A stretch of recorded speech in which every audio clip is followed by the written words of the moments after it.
All right, guys, let's talk about part replacement. It's very critical to the success of the repair. You would think that you can go to the parts store, grab an AC belt tensioner, put it on there, you'll have no problems, right? Well, that's not the case. So I'm gonna bring in here, I'm gonna show you the difference here. You can see this pulley is actually smaller in diameter than the factory pulley, and they're actually reversed. This pulley is facing this way, this pulley is facing that way.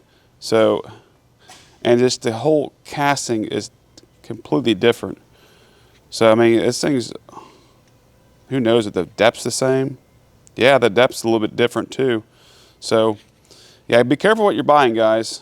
I can't stress that. There's a lot of fake parts online, so you think you're buying an OE part, but they're a replica. Some companies selling it as an OE, but they're not. They're just boxing it. It's all replica. So you just go straight to the source.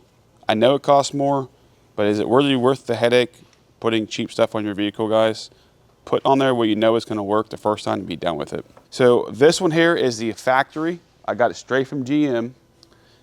AC tensioner assembly, okay?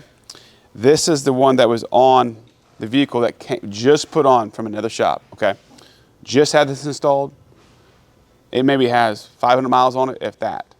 And this thing was making a squealing noise, and this tensioner was just bouncing like crazy.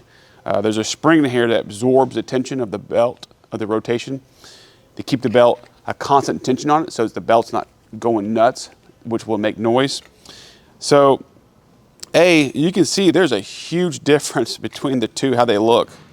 This one, I believe, is Canada made. This one's made in India. India, you did not do a good job copying the OE part. I mean, it's just, you can just tell. You can look at something and say, hey, that's cheap. And this thing is 100% cheaply made. You can tell by the casting, the hardware they use. I mean, everything about it. The spring tinion here is not even centered. I mean, it's just, you get what you pay for. This right here was probably not too much more than this part already. So I can't stress it. The biggest failure I see from shops is they use low quality parts, and some of they just don't know. They're oblivious to what's happening. Picking the right parts is just as important as doing the job correctly as a technician. They go hand in hand. If you have a technician that can do the job perfectly fine, he cleans everything, wipes it all down, torques it to spec, but if you give him a bad part, the job's not gonna end successfully. It's gonna be a poor job, it's gonna be a comeback.